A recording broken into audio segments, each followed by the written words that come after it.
Okay, so here we are at the Under Colosseum. Time for the second optional Colosseum in this game. I think this is actually the last one. There is actually one more Colosseum in this game. I don't technically consider it optional, though, if you're going for 100%, so yeah, we'll be covering that later. But for now, we're going to be doing this one. This one is completely optional. There's nothing to gain from it apart from experience, money, and TMs.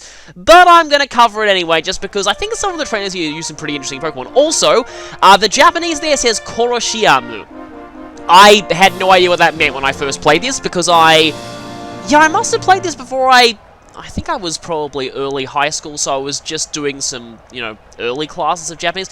Oh, in fact, I can try and read some of that. So there's a kanji for shop there. I guess I'll talk about that more once I see those more often. But anyway, first fight here, Lombre and Clamperl. This guy's probably going to be using Rain. Also, look at those really obviously 2D sprite crowds there. Yeah, they get really noticeable in a certain later area that we'll be getting to in the main story, but they're kind of noticeable here too. But yeah, if you don't play the battle mode, you never actually get to see the Under Colosseum, because in the main story you at least have to go into Pyrite once, but here you never actually need to go here, and if you try and go here during the main story, you're very likely to get destroyed, so it's not likely many players will see this unless they do the actual battle mode, where the Under Colosseum is, I believe, it's the third Colosseum, and I don't remember it being that hard. I do remember that in battle mode, the Under Colosseum was, well, I mean, I suppose that's somewhat useful because you're weak to electric. But yeah, I'm pretty sure the Under Colosseum was where the one-hit KO specialist trainer is. Thankfully, he's not in story mode. He's only in battle mode, but I remember very clearly there is a one-hit KO spammer in there, and I believe his third Pokemon is always a lock-on Smeargle.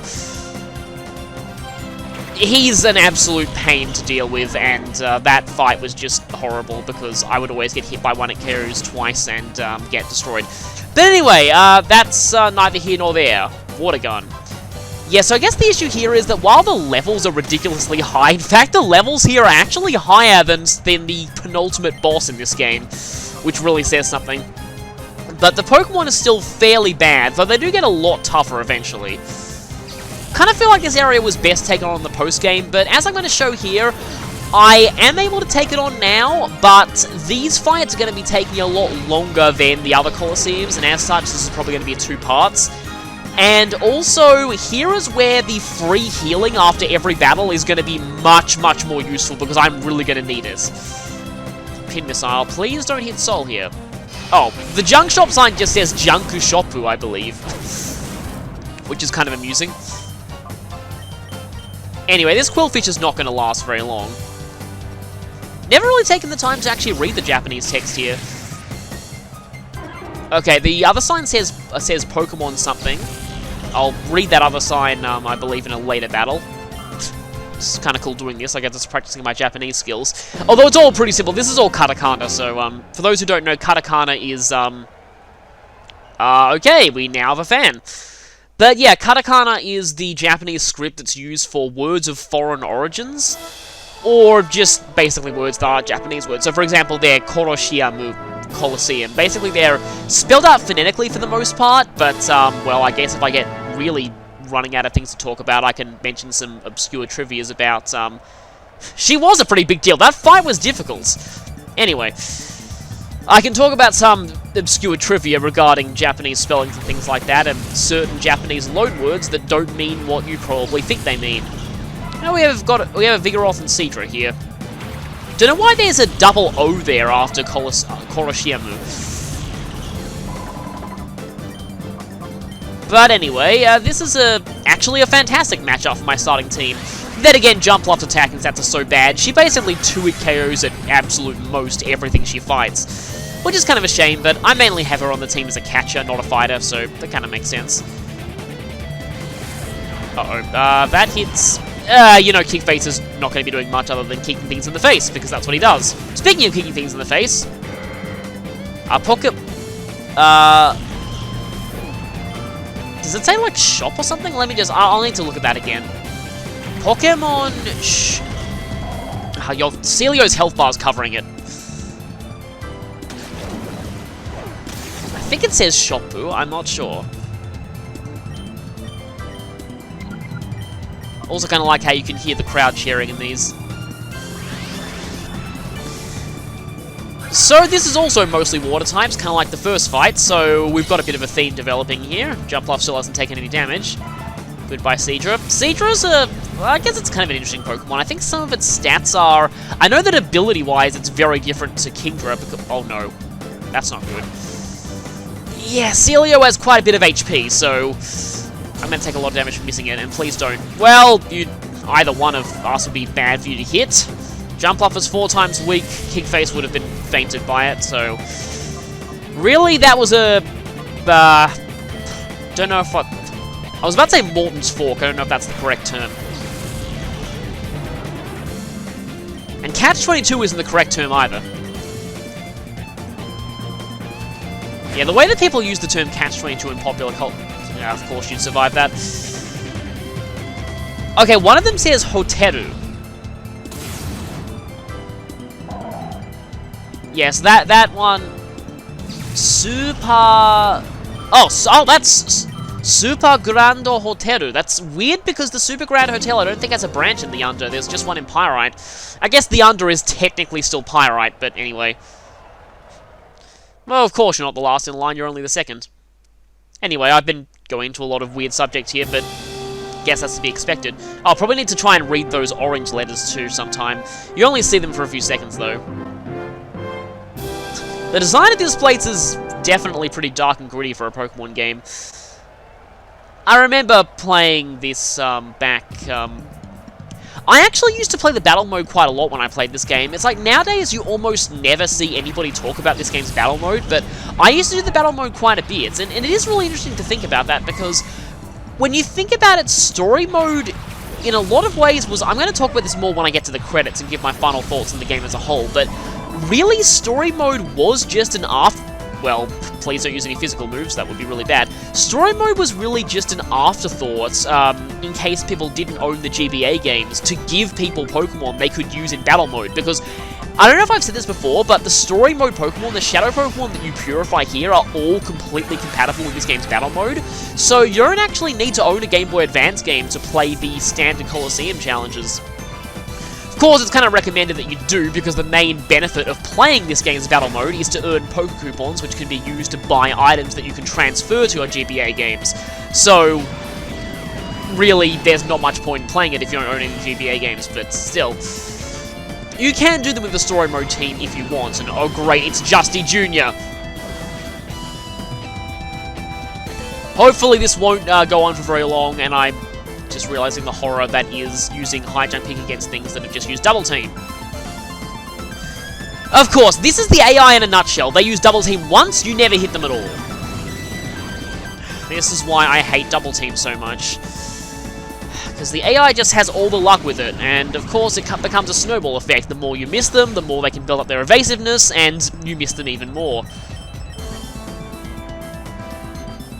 Again. Well, finally I hit something. Thankfully you're not Fairy-type. Well, at least the one who's stalling is the one who has the good music.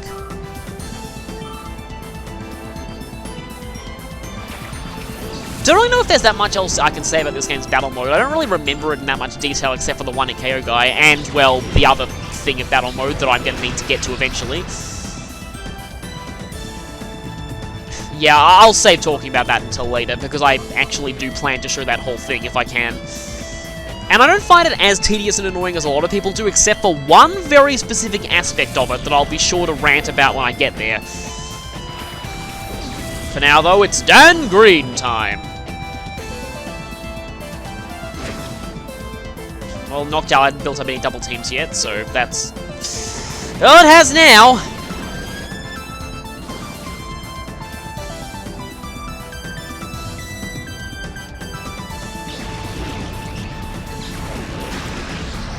So, yeah, I just suddenly ran out of things to talk about, so...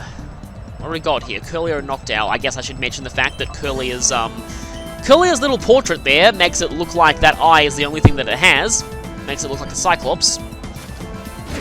And it's kind of hard to describe. I'd probably have to point it out to you on the GBA sprite, but I always used to think that Gardevoir's GBA sprite, rather than it being a side-on view of its head, that big elongated part was actually a really big long nose. And the other part of it that was also just the spikes on the sides of its head, I thought that was a mouth. So, I guess I can maybe try and put up the sprite on screen if I remember to do that in editing, but don't know if anyone else had that issue. Pelipper. Again, I'd give anything for an electric move at this point. If I play this game again, I'd probably try using Ampharos. Ampharos is actually kind of decent in this game, especially as a status spreader with Thunder Wave, which can be more reliable than Sleep Move sometimes, because... well, I was about to say there's no Sleep Move that has 100% accuracy. There is, of course, there's Spore, but you can't get Spore in this game outside of transfers, which aren't available to you in the main story anyway. Ow. That's not good. Oh, and I get confused as well. Yeah, switching you out here. You're probably noticing a theme here. I don't know why I didn't send out Umbreon earlier. But yeah, these fights are a lot more annoying than the ones in... I mean, I say annoying because I don't really consider them particularly difficult. They're just a bit more likely to actually KO you. Although this person I would describe as annoying because they're spamming Double Team. Now I'm going to really drag out the stalling by using a Pokemon that's really defensive. Oh! Oh, okay. Well, it's not like that. I mean, Umbreon's the one I want to have in anyway, because you're the one who can hit through Double Team. You probably should have gone with that earlier. I forgot Curlier could even learn Mean Look. Is that an egg move or something? I know that the Gardevoir line learns a lot of really bizarre ghost moves, particularly because it shares the same egg group with ghost types. Yeah, they're actually in the Amorphous egg group, which also includes Pokemon like Muck and Electros. So, yeah. Please don't try and picture what those Pokemon breeding looks like.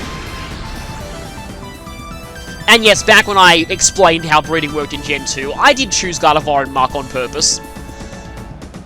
Just because I find that really, really bizarre. I remember back when I first had one, I tried to breed Gardevoir with Alakazam and then realized the hard way they didn't share an egg group, and I was like, what? And then it turns out that, yeah. I think the implication is that Gardevoir is something that looks human-like, but is actually a kind of a... I mean, this sounds mean, but like, I've always considered it as something along the lines of a benign eldritch abomination. Its Pokedex editors describe it as some kind of a guardian angel type thing, but it's definitely meant to be more of a spirit-like thing than an actual physical human-looking thing, even though it looks like one. Anyway, let's not get into the disturbing implications of Pokemon breeding, and instead let's talk about the fact that the Double Team Trainer has finally been beaten. Once again, I'll just say, at least you're not the one at KO Trainer. Has there been any Shadow Pokemon with Double Team? I don't know. I'm just really glad that if evasiveness affected capturing, that would be horrifying. That would be really horrifying. So, who do we have for our finals opponents? Street Performer. They're usually not in the finals. That's all you have to say! I immediately think of Uncle Andros! So many lines in that game and memes, but, I don't know, I did play Star Fox 64, but I think I actually liked, Assault more, to be honest, and that's kind of a weird opinion. I feel like Assault is, this is a completely random topic to be talking about, but it's always a game that I feel is a little bit underrated. Like, I think its main weakness is that it's a very, very short game, but from what I hear about it, its multiplayer has been kind of rediscovered recently, and it's been considered quite good. Anyway, though, onto this battle. This trainer has a Gorbius. Gorbius is a Pokemon that, stat-wise, I actually quite like. It was a Pokemon that I never actually had for a long time, because for the longest time, I didn't know that you could re-obtain Deep Sea Tooths and Deep Sea Scales. So back in the original Ruby and Sapphire, once you do that side quest in the abandoned ship and get a machine part you have to give back to Captain Stern, he gives you a choice of either please hit Soul with that, I would like to see you get paralyzed, but anyway. He gives you a choice of either the Deep Sea Tooth or the Deep Sea Scale, and I always thought you could only get one of them, but I think there's a way that you can get more. I think there's like a random chance of Clamperl holding them or something like that. I forget, though. I know that in a lot of games they're prizes from battle facilities, but maybe in the original Ruby and Sapphire you really couldn't get more than one of them. So basically I chose the Deep Sea Tooth because it sounded cooler, and I got Huntail. Yeah, no, that's... I actually forget what evolves into what. Oh, no, Attract. Well, of course you're a disciple of Mistress Venus. You're using the same... Oh, you are using the same strategy, actually. Also, I completely forgot that Vileplume could fly like that when it attacks. It's actually pretty funny how she actually uses the full Parafuse Parafuse Attract strategy before Venus actually does it. Yeah, I really hate this. You know what, I think this is probably why, like, looking at the video that I'm doing post-commentary on, there's already quite a while left to go. This is probably why. And there's Acid, the move that I already talked about, in terms of how weird its secondary effect is in this game.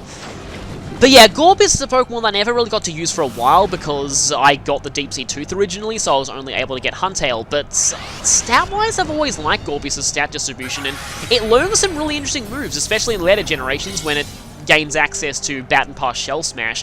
Even before that, though, I seem to remember that Gorbis was a pretty decent Baton Passer. Of course, no mention of Gorbis is complete without saying that its Pokedex descriptions are terrifying.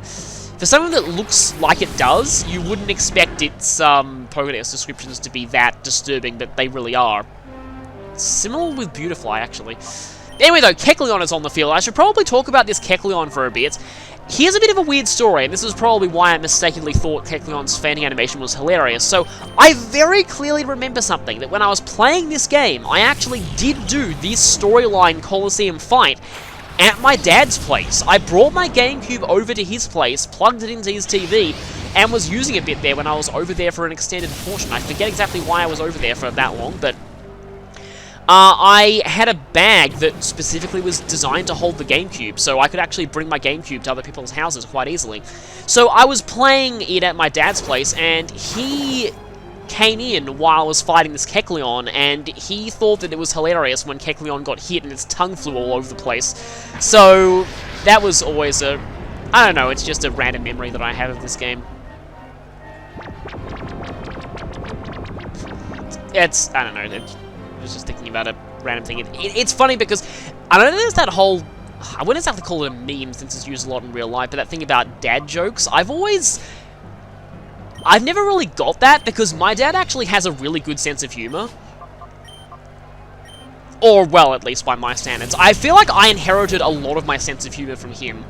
Like, it's much more of a dry, deadpan sense of humor, and he loves so bad it's good things, just like I do, so... Yeah, I kind of feel like... It's weird when you feel like you've... Like, what... I don't know, just parts of yourself have inherited from your parents, but anyway, this is probably getting a little bit too personal.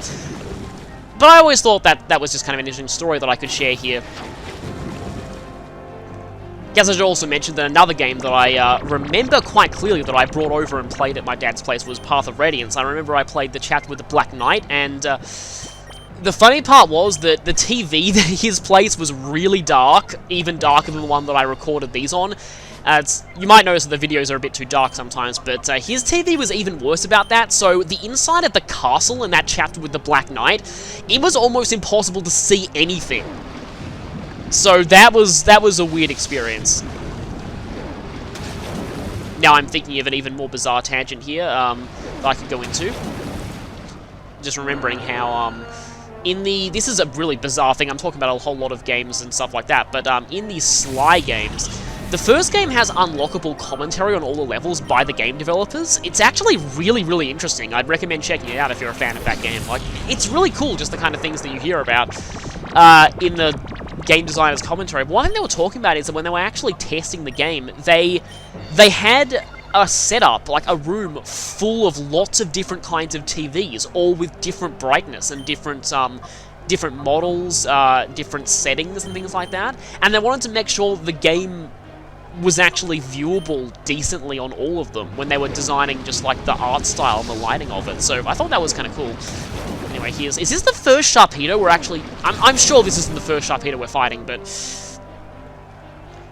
I think we're about to see something. Am I attacking the Sharpedo? Because if I am... Wow, that did way less damage than I thought it would, but then again, that is level 57 Sharpedo. Sharpedo has some of the worst defenses of any fully evolved Pokemon, I believe, so... It is very, very frail.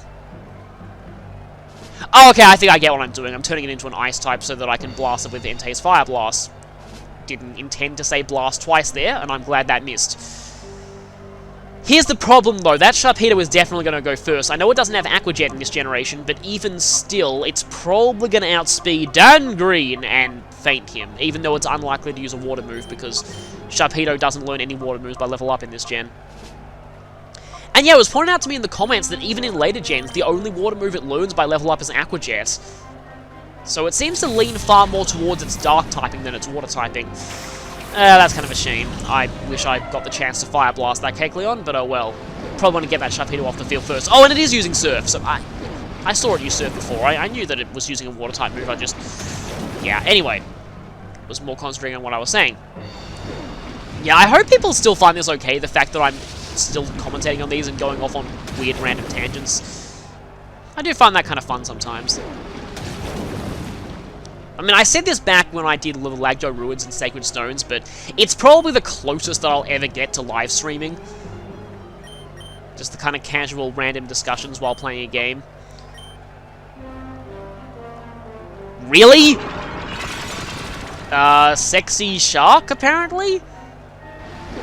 Wasn't it Jumpluff who fell for the Sexy Steelix as well? Jumpluff, you have... Yeah. You have some interesting tastes in partners. Oh, I know. Love triangle! Unintentional love triangle. Okay, I didn't expect that to happen. That was pretty amazing. Okay, that was great. That was real. Oh, I'm amusing myself in weird ways here, but anyway. Okay, turning you into a water type so that Jumpluff can destroy you. Bind. Yeah, okay. I could read into that, considering you just tried to use Attract on Jumpluff, but I'm not going to because that's kind of disturbing. Yeah, this battle is going all kinds of weird.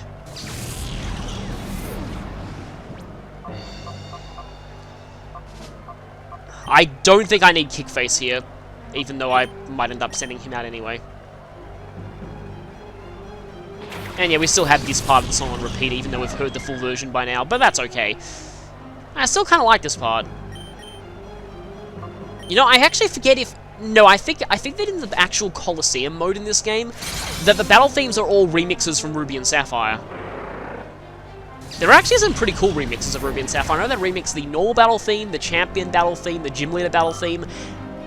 I forget if they remixed the rival battle theme or not. No, actually, now that I think about it, I'm sure they remixed the actual rival theme. I remember quite clearly hearing it.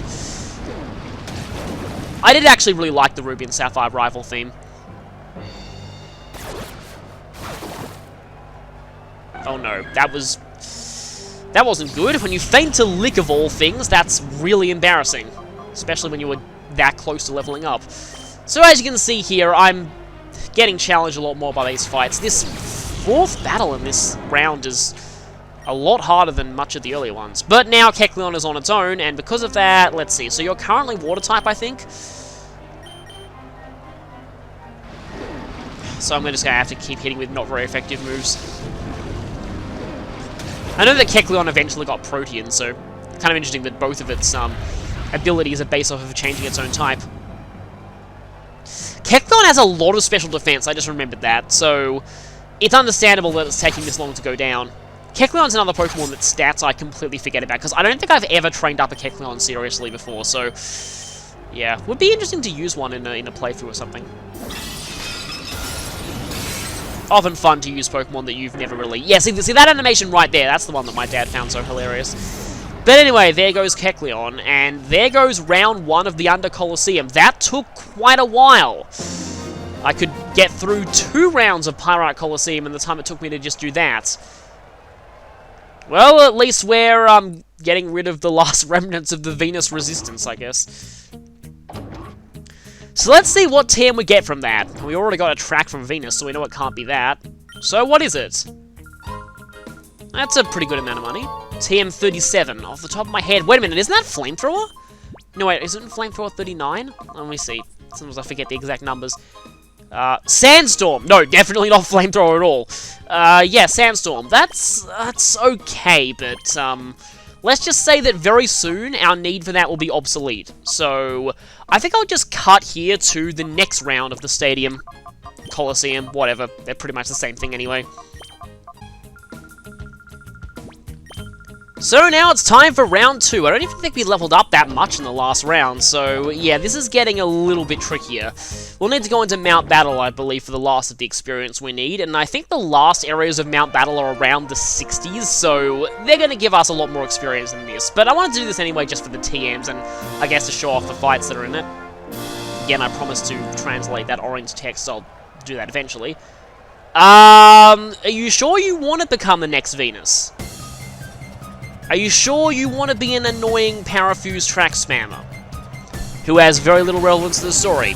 Anorith and Pineco, wow, that's a step down from the last battle. Well, let's hope we can end this quickly. Yeah, every time I see Anorith, I still have my memories of winning the Q contest with Anorith back in the original Ruby and Sapphire. But yeah, you picked the wrong Pokemon to go up against, Pineco. Wow, okay, that was overkill, yeah. Would have been even more overkill if that was a Fortress, which it really should be by now.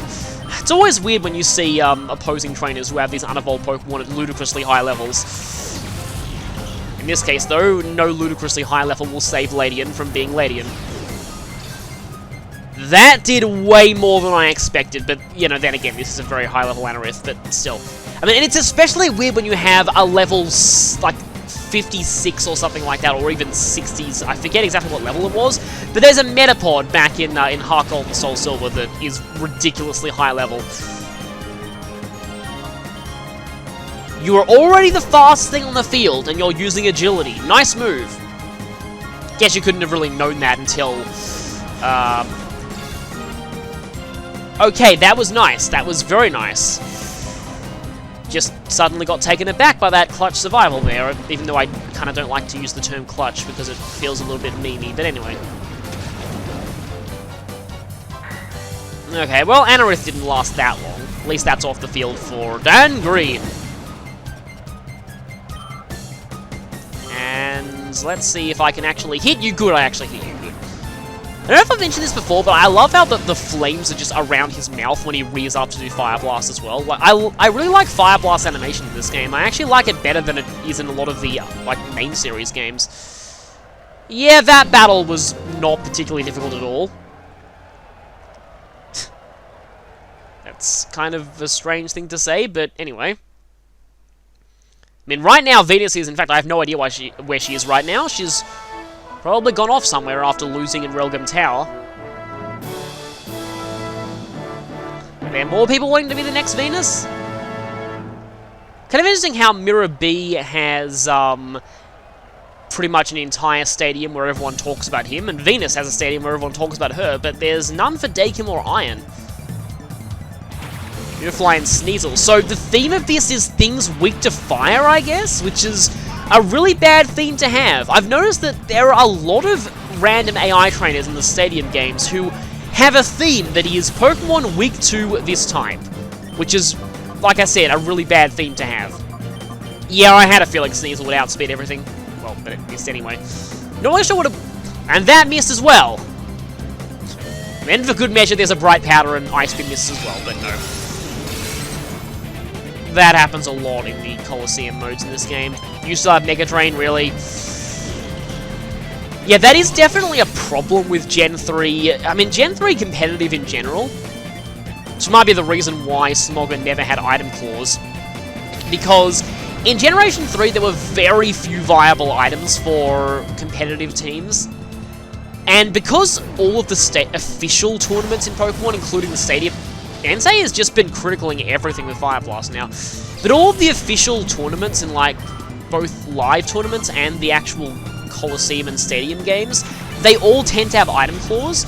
Because of that, you see a lot of the AI trainers who just spam Bright Powder and Lax Incense because they're technically the same item. Well, no, they're technically different items, but they have the exact same effect. So you effectively get 2 Bright Powders.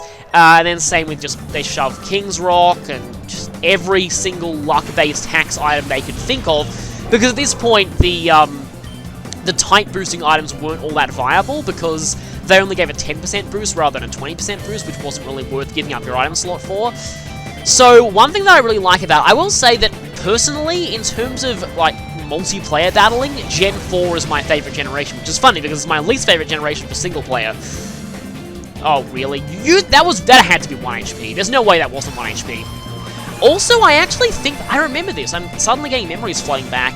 Back when I first played this game, I think this might have been the first time I actually saw the move Flatter, and wondered why it even exists, because, you know, you got Swagger, sharply raises attack and confuses. The benefit of that is that if they hit themselves, they do more damage because their attack is raised. But confusion damage isn't based on special attack, so the special attack boost from Flatter, the only use, I think, for Flatter is to use it on your partner who has own tempo or a substitute, because substitute will block the confusion. Well, not in Generation 1, because in Generation 1, substitute pretty much does the exact opposite of what it does in later generations. It blocks all secondary statuses. Wait a minute, I'm just trying to remember exactly what it does, because the way that it worked was, I mean, you know, you can't blame me for not remembering how certain moves work in Gen 1, because a lot of them were completely stupid in what they did.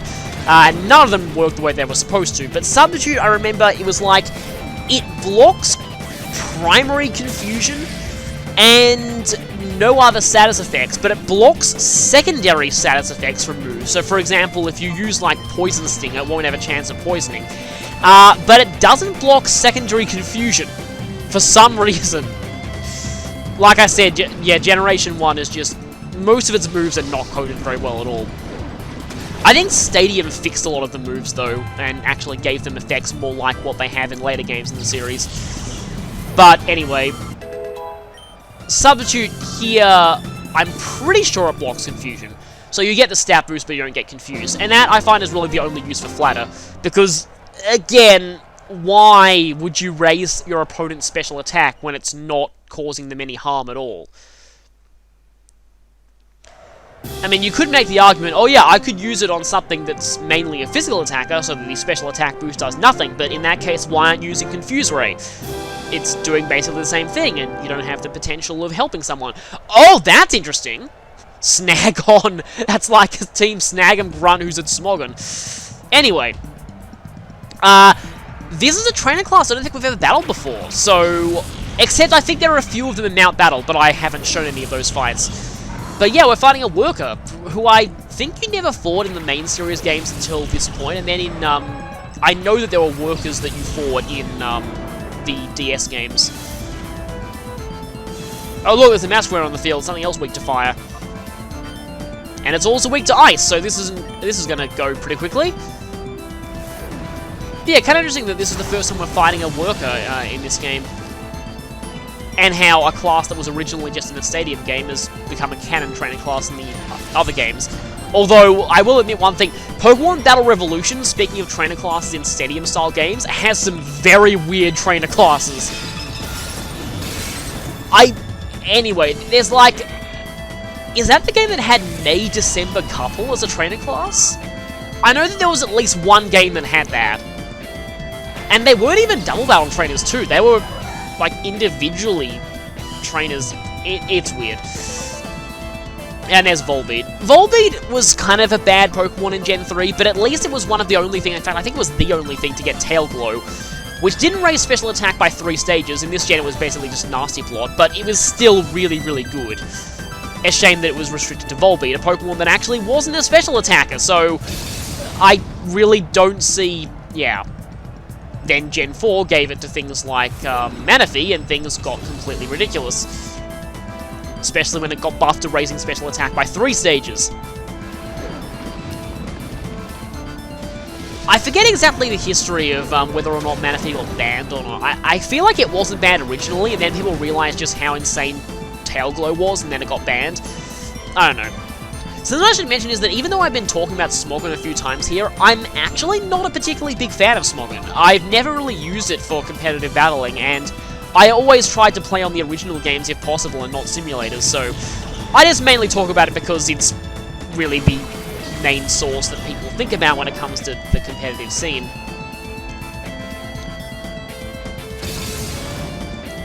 Wow, for hitting an Umbreon, that's a lot of damage. I don't know why you're using Extrasensory and not Psychic, but anyway. Grumpig might be one of those weird Pokemon that doesn't learn Psychic, although you'd get it by TM anyway.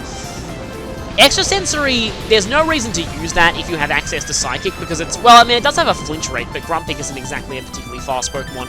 I know that I did train up a Grumpig in at least one game that I played, but I've forgotten exactly what Grumpig's stat specialties are. I feel like it's got decent special defense and low speed, but and now everyone's confused. Great. Once again, though, at least the stalling battle is the good music, so there's that.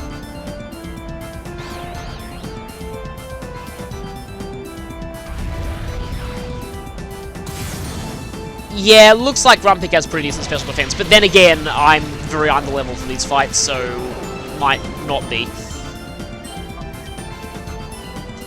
Yeah, Signal Beam as well is physical in this generation, so there's really not very much that Volbeat can use with... Okay, thank you for surviving that. Can use with Tail Glow. Apart from, I think it gets Thunderbolt, but I'm not entirely sure. Don't flinch, please. That would be really annoying. Because you're also confused. And I guess we'll never know if you flinched or not. Wonder if the game still rolls for flinch, even if you, okay, you didn't hurt yourself, that's good. Probably should switch Luna out, though. I wonder if the game still rolls for flinch, even if you get hit by confusion. Oh yeah, and it's still raining.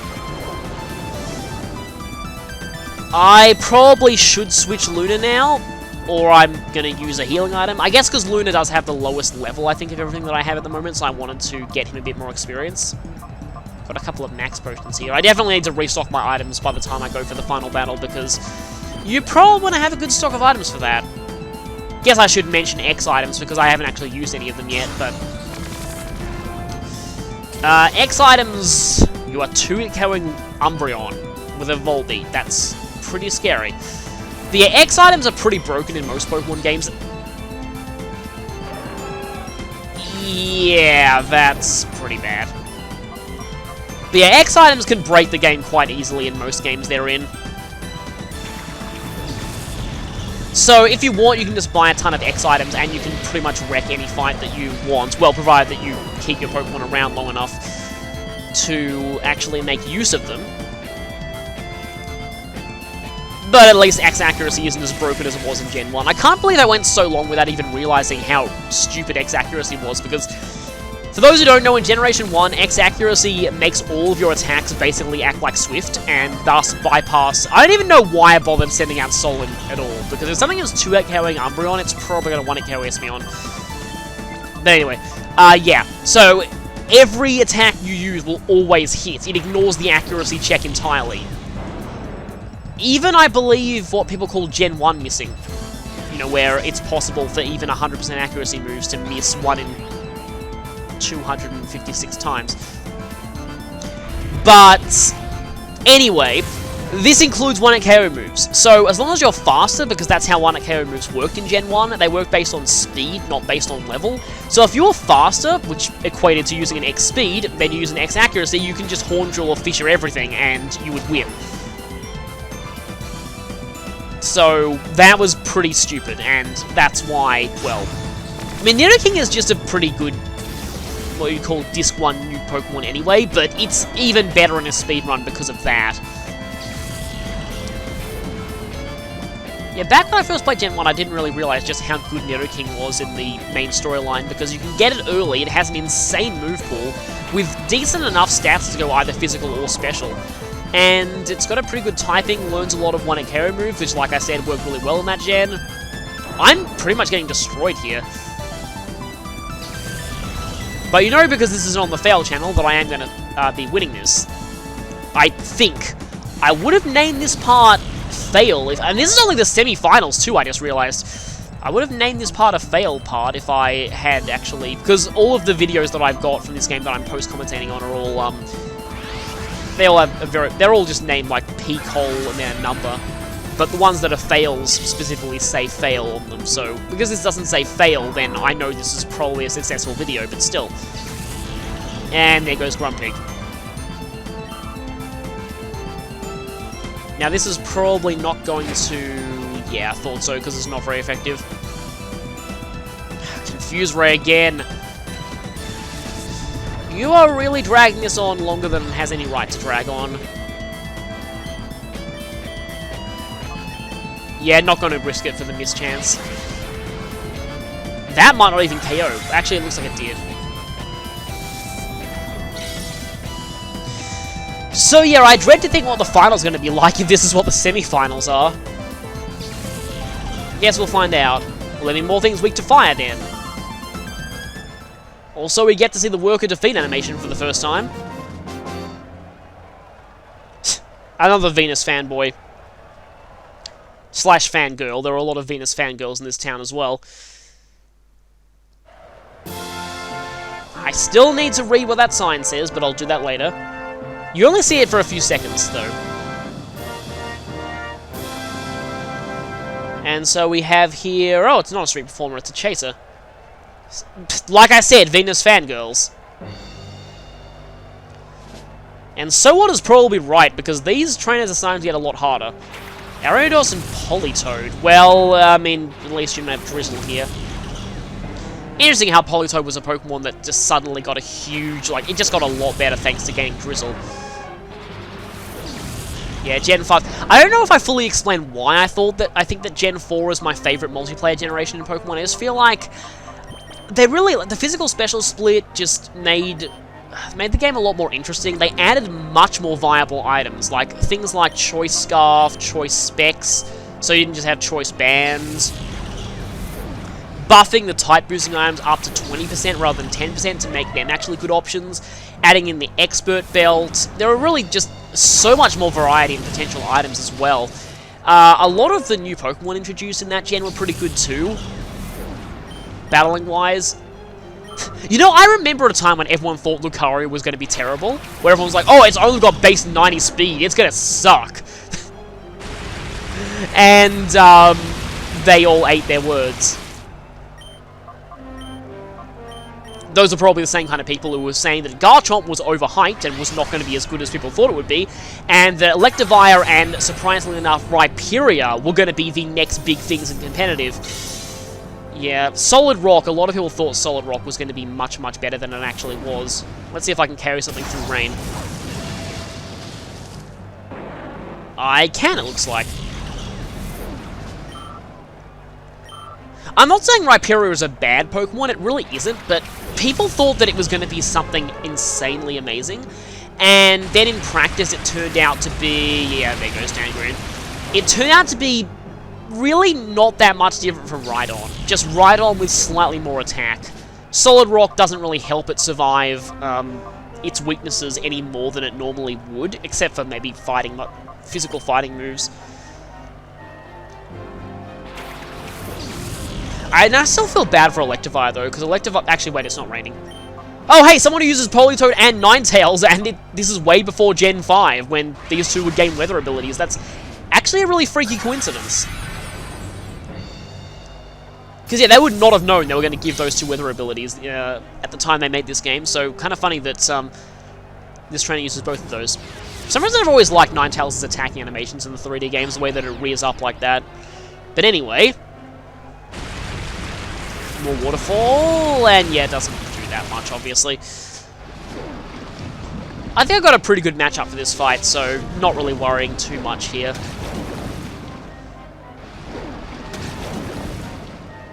I mean, I suppose the main negative thing about Gen 4 online might have been the Acid Rain glitch, which I've talked about before, which kind of ruins any attempts at...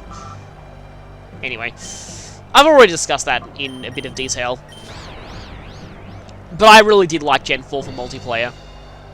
And it was kind of like, it was weird, because Gen 5 was sort of the reverse. Gen 5 is my favourite single-player generation by far, but probably my least favourite multiplayer generation. Like, in some ways, as broken as Gen 1 was, I feel like, from what... I've never played Gen 1 competitive, but from what I've seen of it, it actually seems kind of interesting.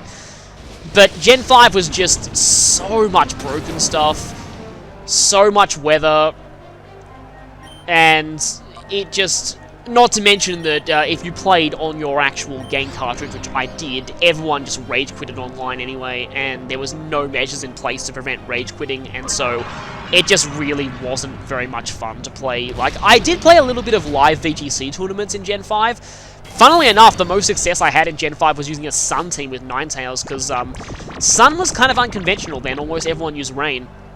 And I also had a pretty unconventional pick as far as Sun teams went, Archeops. I use Archeops in conjunction with not an Entrainment, actually yes, Entrainment Lilligant, to get rid of its bad ability and give it Chlorophyll instead, but also I had it as a mixed sweeping Archeops, so I had Heatwave on it too, which would get boosted by Sun. And that was a pretty fun team to use.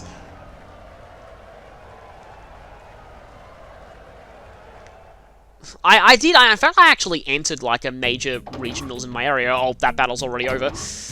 Didn't really get all that far, but at least I made it past, I think, the first 2 rounds. So we get more money, and we get TM36, so we're getting a lot of TMs in the 30s.